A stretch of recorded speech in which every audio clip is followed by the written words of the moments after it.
What's good, everyone? We got a double video, technically triple if you count Clam Pearl.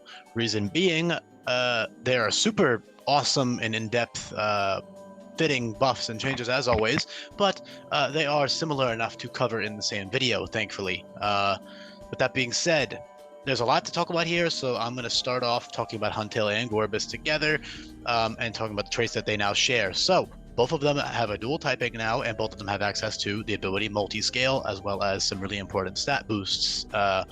So multi-scale, obviously an incredible ability, and it fits very well. If you read the dex entries, it talks about how they can withstand enormous pressure of water at incredible depths, and it's unharmed by ordinary attacks. And Huntail is similar, just because they are deep sea fish. Not to mention, they literally evolve, or at least one of them evolves with a deep sea scale. So multi-scale fits both of them. It fits Gorebyss a little bit better than it does Huntail, but I just wanted both of them to have it. It's a great, incredible ability for them, which they can do all kinds of incredible things with. They do have a lot of different moves. Not to mention, Huntail is physical, while Gorebyss is special, obviously. Otherwise, they have the exact same stats. Besides that, so they have incredible 87, 107, 107 bulk. Reason being, again, they are deep sea fish and they are really tanky, and they're also pretty long. With Gorebyss being about 6 foot long, so I figured a good HP stat of 87 fits them pretty well, because they are pretty big, and they're pretty damn strong as well. So not only do you have access to multi-scale, which I'll get into why that's incredible with specific moves later. I'll talk about it very briefly now. Also, quickly, I want to say, I didn't mention this yet, a disclaimer, if you are new here, welcome, hello. Check the description down below. There is a link to the Google Sheet that I use in these videos, and you can look at all of the ability buffs, all of the move changes and buffs. I don't know why I said ability buffs, I meant to say moves. Abilities are all new abilities, or repurposed. But yeah, there's like a really important move sheet here that you can see all of the move changes on, because every move in this hack is buffed or changed, so definitely give that a look. But yeah, back on topic to Huntail and Gorebyss. Yeah, super tanky. They also have a pretty usable solid speed set of 67. Nothing crazy, because if you do read the dex, it talks about them being poor swimmers, or I believe at least Huntail, one of them does. I know that. So yeah, that's the reason for that. As for their other secondary ability, keep in mind in this ROM hack, you do have access to infinite usability capsules, so you can switch between your abilities depending on the situation. So Huntail has the ability Sinister, while Gorebyss has the ability Sap Sipper, and that both of those abilities make them immune to something that they would otherwise be weak to. So Huntail, as a water dark type, obviously is weak to fairy, so now you are immune to fairy, so that's really great. And then as for Gorebyss, you are immune to grass. They are not technically herbivorous. In fact, the dex talks about how Gorebyss is cruel and it drains the fucking fluids of its prey. However, the dex does also say that it feeds on seaweed that grows between rocks, therefore Sap Sipper fits.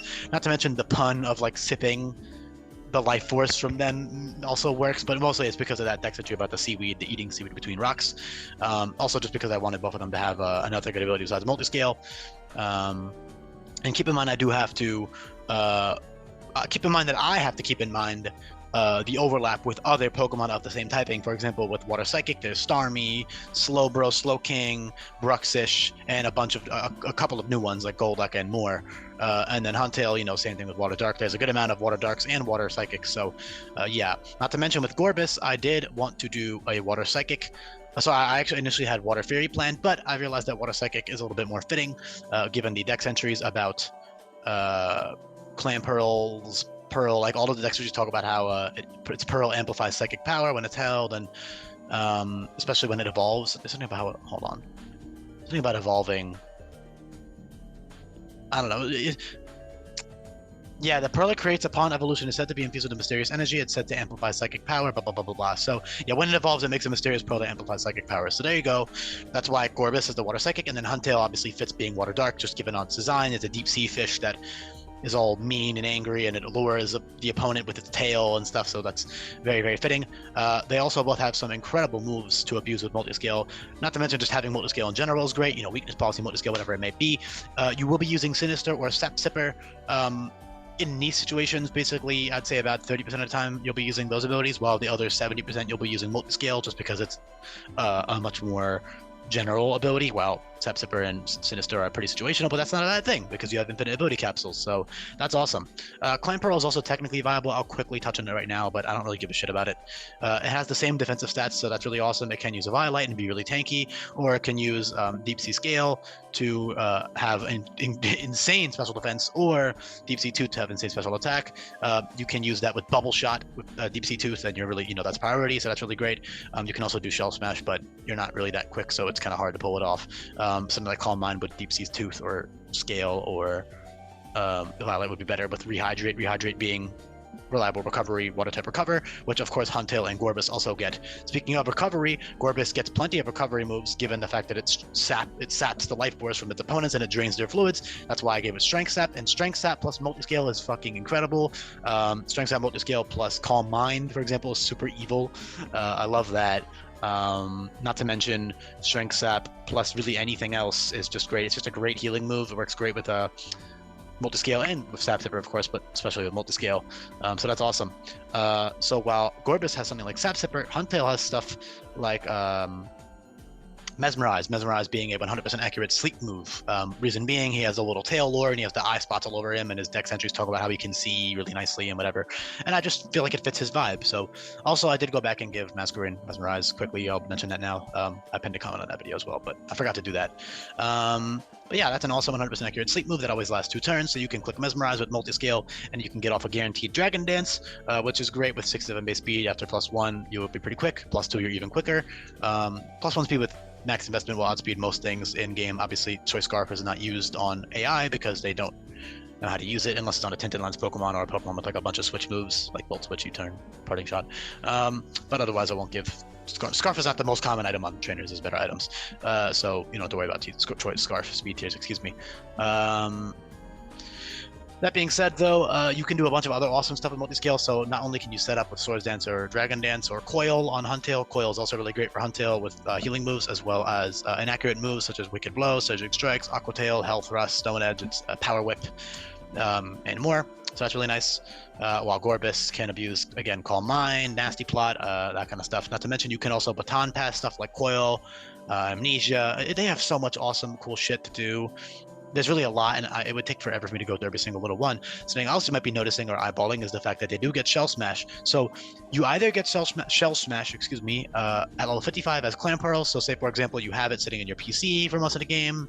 You're doing a Nuzlocke, a Team Lock, Nuzlocke even, and then, you lose a Pokemon to fucking Luzamine or whatever. Now you're like, okay, I beat her, now I'm in Ponyao, and now my mon's level 55. Let me slap on this Clan Pearl and get Shell Smash early. That type of thing. I'm not exactly expecting people to wait until level 55. Not that it would be bad. I mean, Clan Pearl's a fine Pokemon on its own, but, I wouldn't want to use one personally. I don't like its design. I don't really care about it.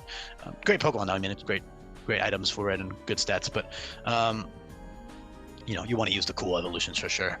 Personally, at least, I feel like. But yeah, you can get Shell Smash earlier if you have it in the PC or if you waited to evolve, or otherwise you will only have Shell Smash via Relearner, which is of course at the Pokemon League, which is just for balancing reasons because it's fucking insane with Multiscale to have Shell Smash. It's really, really good. God, imagine like a weakness policy Shell Smash set. That's pretty fucking nutty. Yeah, all kinds of awesome stuff you can do. Keep in mind, sweeping is not as overpowered as you might assume in game. I have a lot of countermeasures that the AI will have to prevent sweeping or to stop them entirely, but you can still. I mean, it's easy to cheese AI. It's easy to like set up stuff, and you can get up hazards to break the focus sash and whatever other stuff you want to do to stop the fucking anti-setup stuff. But there will always be some surefire anti-setup things like Roar and Whirlwind are priority and that kind of stuff. So yeah, it's not as overpowered as you might assume, but it's still great. Setup is still incredible. They have great coverage moves. As you can see, you can look up what all these do in the description down below. Again, I implore you to check out all the new effects for these moves because it's really important. They also evolve with the gem now as opposed to the scale and tooth, just for balancing reasons, because the reason I do gem evolutions is just so I can control exactly what level you can get a Pokemon, just again for balancing reasons, because with the stones and all that other stuff, I can't change overworld items, so I can't exactly control when you can get a specific item in some cases. Not to mention I have limited Pokemon space with Mega Stones and TMs and all that stuff, so gems are not a waste of Pokemon space because they're actually good items to use. So gems are the way you evolve Pokemon that don't just evolve naturally to level up. That's why. So that's why I did that for them as well. And also just so you can pick really easily which one you want, depending on your nature, depending on your EVs, your IVs, your personal preferences, your other teammates, whatever it may be.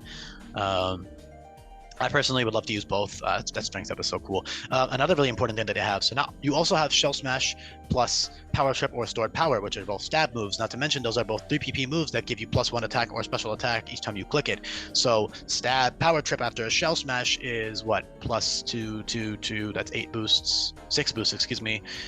140 base power. So you have 140 base power, Power Trip, or Stored Power, and that's stab, and then you get another +1 attack or special attack. However, keep in mind that only has 3 PP, so you can't sweep entire trainer fights with that. You can only get 3 kills at most, but at that point you'll be +5 and you'll be killing everything else with your other moves. So yeah, that's really awesome and strong.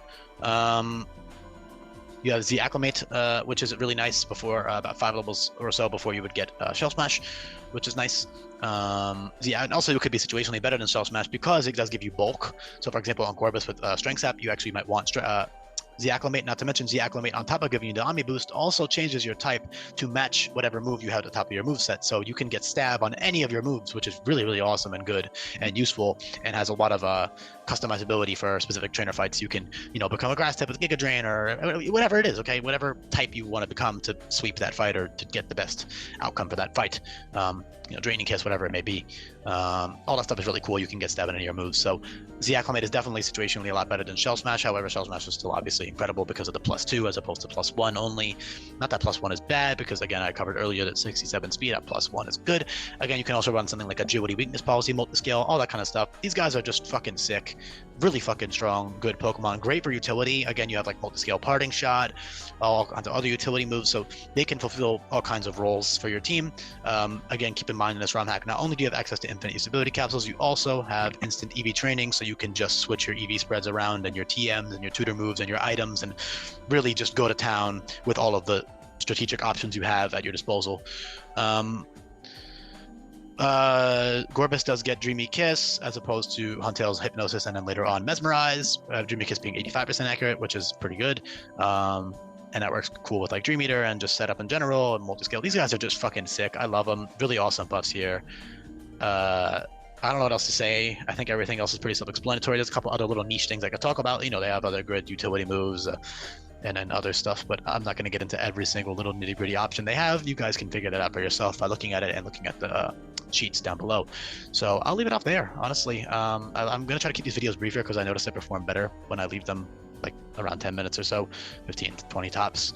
So I'll leave it off there. Thank you so much for everybody for listening. Really, I appreciate it. Hopefully these buffs are satisfactory. I fucking love them.